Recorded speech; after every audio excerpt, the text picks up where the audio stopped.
jobs at Google, and one of the things that has been very interesting to me is to observe how my understanding of documentarian and the work that we do as writers has evolved over the various jobs. Because when I joined Google first, I worked on a product called Webmaster Tools, and I did end-user documentation. And I was impassioned about the idea of helping users accomplish their goals. And after a while, I moved on from that job, and I started working in internal engineering documentation. And that revealed a whole other facet of what documentation can do to me. Now I became convinced that documentation is as fundamental to the discipline of software engineers testing. It's essential for code quality and engineering velocity, and it should be integrated into engineering workflow and culture. So I worked there for a few years, and then I moved on to another team a few years ago, which was Google's open source strategy team. And this was another eye-opener for me about the role of documentation, because it's about empowering users, and it's about fueling and supporting great development. But what I had not been aware of was that it is also about building and supporting the communities that make open source possible. This was a real eye-opener for me. And eventually, after a little while, it all clicked to me, because one of the things I keep thinking about is that we in this room and in this industry, we are lucky enough to work in software and technology. And this is probably one of the greatest engines of economic advancement that there has ever been. The opportunities and the jobs that we have are amazing, but they are not open to everybody. And they are not available to everybody. And what I came to believe is that we as documentarians have a role to play in making economic advancement and equity possible. And I hope to convince you about that. But before we do that, we're going to go back to 300 BC, and we're going to start talking about hyperbolic geometry. So this begins 300 BC, where Euclid, or as our lawyers said, please provide a surname, Mr. Euclid of Archimedes, whatever, published his Elements. And these were a number of postulates, and the fifth postulate of this is his parallel postulate, which is that if two lines are not parallel, they will eventually meet. Another way of thinking about this is if you have a line and there's a point, there's exactly one line that can go through that point that will be parallel to the other, right? And this seems like a complete no-brainer. But actually, it's never been incredibly self-evident, and over 2,000 years, a lot of mathematicians tried very hard to prove this.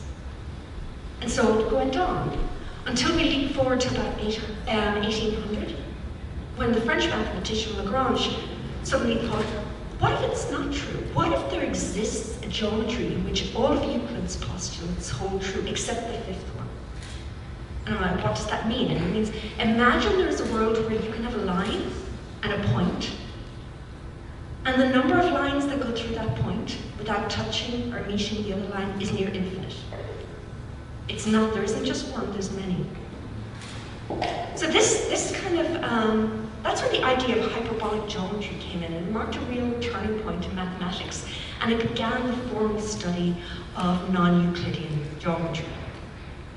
But what does it actually mean? What does hyperbolic geometry mean, or what does it even look like? And one way, which is supposed to be an explanation, is to say that the hyperbolic plane, the surface, is the opposite of a sphere. A sphere has positive curvature, it encloses itself. But on the hyperbolic surface, each point is constantly expanding. Well, what does that even mean? I have no idea. I cannot visualize it. The thing is, we here in this room are writers, and we know that words are really powerful. But we also know that sometimes words are not enough, which is why we use diagrams and why sometimes we need models. So for example, this is a definition of a sphere from Euclid. And you can see when a semicircle is done. That makes sense, but what makes it much, much easier is to see it in action. We'll put that in mind. So here's a semicircle.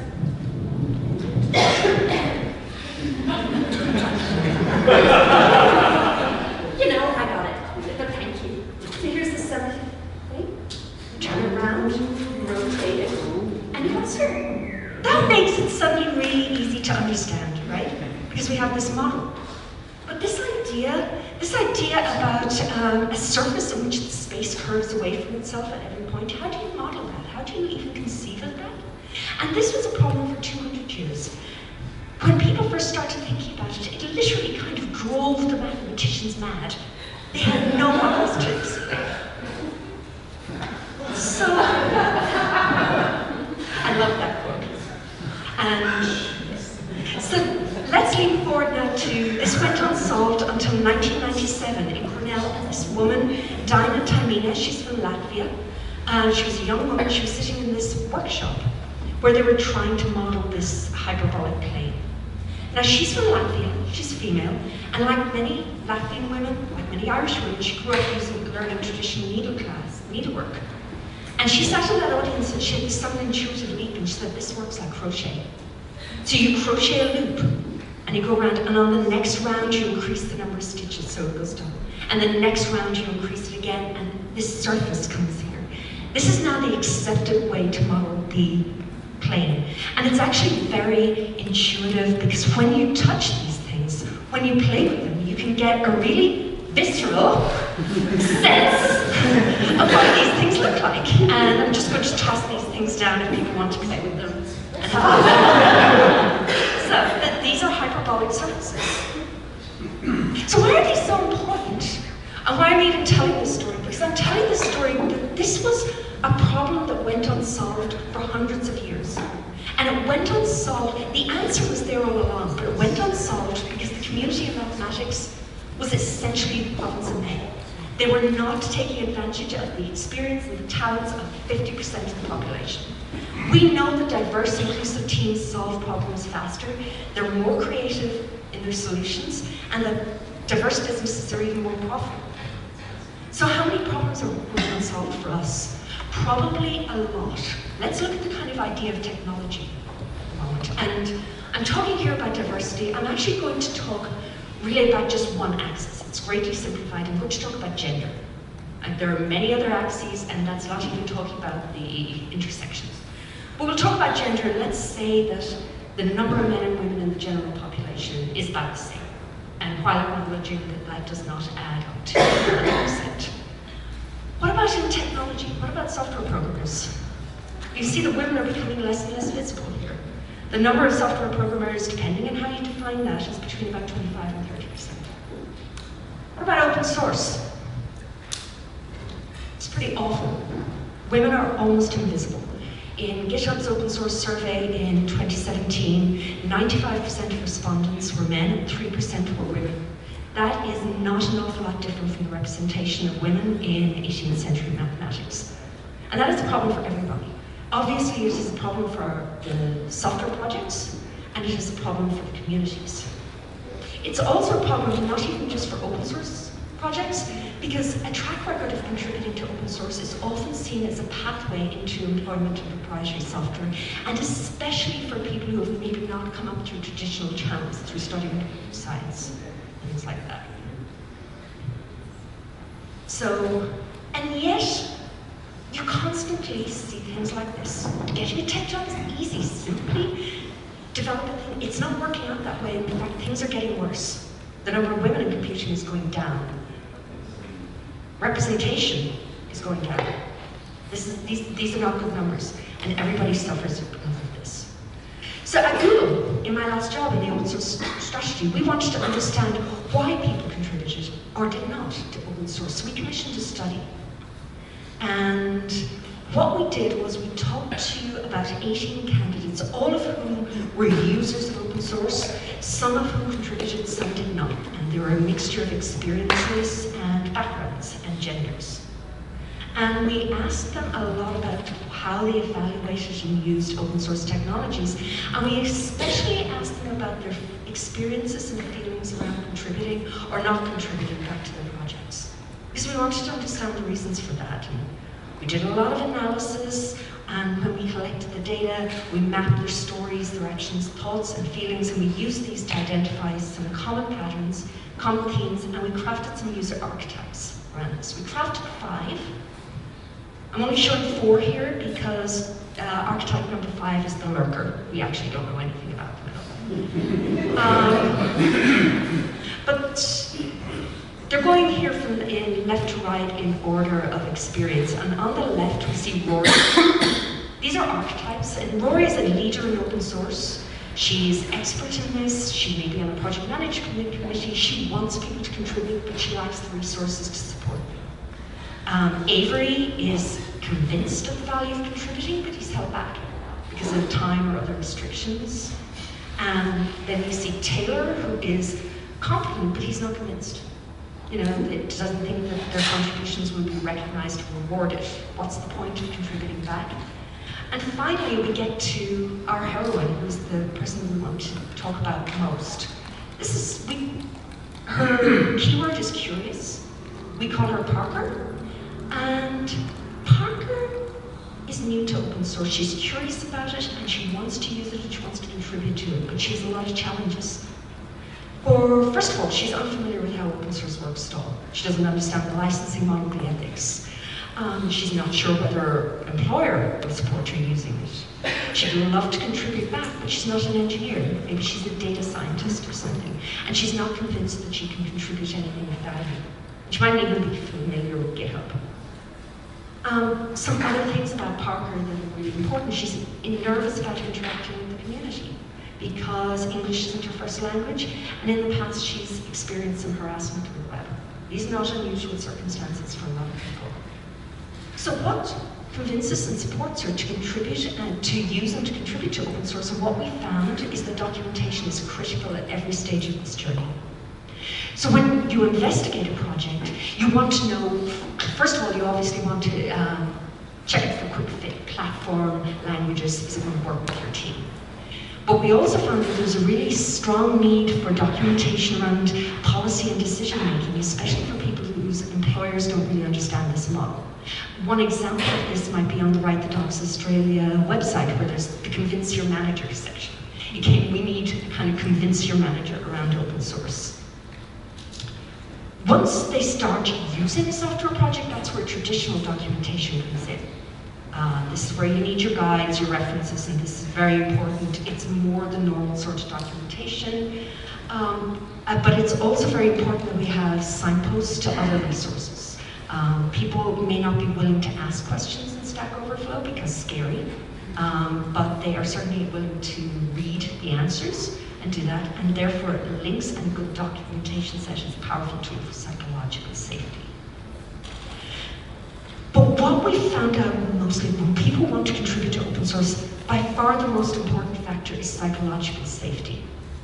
Even the most experienced contributors talked about how difficult and scary it was to put yourself out there, to submit that first change request, or that first pull request. Even to review it is strange. People are afraid of being humiliated in public, they're afraid of being exposed for what they don't know. It's really, really scary, and it requires us to make ourselves vulnerable. But what we did find was that what you absolutely need if you have a friendly, well-moderated community that includes a lot of written guidelines about how things are moderated, and you have comprehensive documentation that explains the project, its code, its architecture, and also, very critically, the norms and processes of the community. That is the single most important thing that is encouraging people to contribute to open source. And yet, we still see people say things like this. This is a character that I call Peter Privilege. But all we need to do is read the code, take some time, dig into it, explore it for a while. They'll come together, which is completely unrealistic advice, say for anyone who needs to do this for a job, who has their manager breathing down their back as they need to deliver something. It also presupposes that you have the time to do all of this, that you have the time to just experiment for fun and dig into these projects. And a lot of people do not, because the truth is that leisure is an incredibly valuable resource, and it is not evenly distributed. Here's one example. Women do hours more unpaid work than men, and this is true in every country in the world. I think it's marginally less true in Australia, in which case I tip my hat to you. think Australia actually does well, but a UN study shows that on average women do 2.5 times more unpaid labour than men. And what this means, free time to contribute to open source software is a real privilege. And we need to acknowledge that people like Parker just don't have the time to do this experimentation. They need documentation that explains the project to the code, tells them how to get started, and outlines the processes. So for people without the leisure time to investigate, lack of documentation is a powerful and effective barrier to participation. Another thing we see with Parker is that not everybody experiences the internet in the same way. You may have a helpful community, but a lot of people have had negative experiences that make them very reluctant to reach out, and we see this in the open source community, that women are far more likely to have had encounters that make them feel unwelcome and are far more reluctant to reach out to strangers as a result. And in this circumstance, the lack of documentation is a powerful barrier to participation. English is de facto the language of software development, but a quarter of GitHub's respondents speak English less than very well. Documentation ideally would be available in your language, but at least if it's there, you can translate it, you can read it at your leisure, you don't have to do things in real time. Lack of documentation is a barrier to participation. And finally, not everybody has the same level of expertise in a particular technology. Parker, for example, in our story, is a data scientist. If we go in our thing and we assume that everybody is an expert, and we don't provide documentation that creates an on-ramp, that's a barrier to participation, and it means that more people are being excluded from these opportunities. Like we said before, this industry is one of the most powerful engines for economic advancement the world has ever seen. And open source is a really effective path to opportunity in this business. It's especially effective for people who have not come perhaps from computer science backgrounds, or they haven't studied this, they're coming through boot camps, they don't have the traditional expectations. And it's incredibly important and it would be very valuable to have this track record of contributing to open source. But contributing to open source can be terrifying, and it requires us to make ourselves vulnerable. Psychological safety is paramount. Lack of documentation is a highly effective barrier to adoption and contribution. And that's really important because vibrant communities are critical to project health, code quality, and adoption. And this lack of opportunity and lack of documentation and how it can perform as a barrier is particularly harmful to women and underrepresented groups. And these include, but are not limited to, people who for various personal reasons, other responsibilities, childcare, the need to work 2 jobs, who knows, lack of employer success, lack the time and resources to deeply investigate the code itself. It's a barrier for people who speak English less than very well. It's harmful to people who, for various reasons, legitimately feel uncomfortable or unsafe in online communities. We need to develop friendly, well-moderated communities and well-curated, maintained, accessible documentation sets that explain the code, the projects, and the community's norms and processes, because this is what creates the psychological safety that enables people to contribute, enables people to build this track record, and enables people to participate in this economy. We are so lucky to work in this industry. Everybody here in this room, it's just such a privilege to be here. For those of us who are not Australian, we were able to get a visa and get entry. Those of us who are not Australian, we have to travel a really long way to get here, and either our employers paid or we had the economic resources to be here.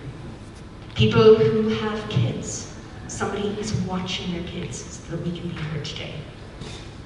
And just by being here today, we're making these connections and relationships, and we are learning things that are really going to advance our careers and our economic potential. It's going to be boosted by this.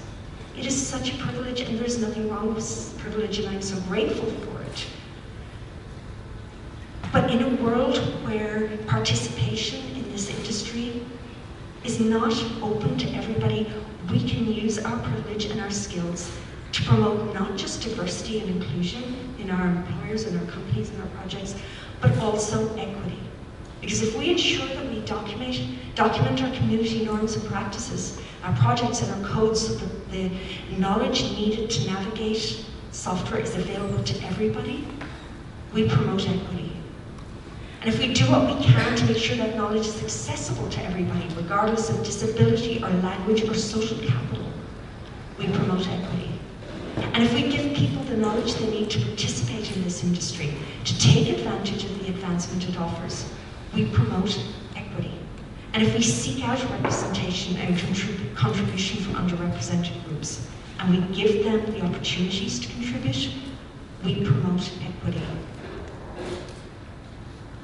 The truth is that knowledge is power. We all know this. And unshared and unavailable knowledge is not just, it's harmful. Universal access to knowledge threatens the dominant order, and we know this. There is a reason it was a crime to teach enslaved people to read. But knowledge provides the key to everything. Knowledge is power, and documentation is how we, as writers in this industry, put that power in the hands of the people. Thank you. It's been a privilege.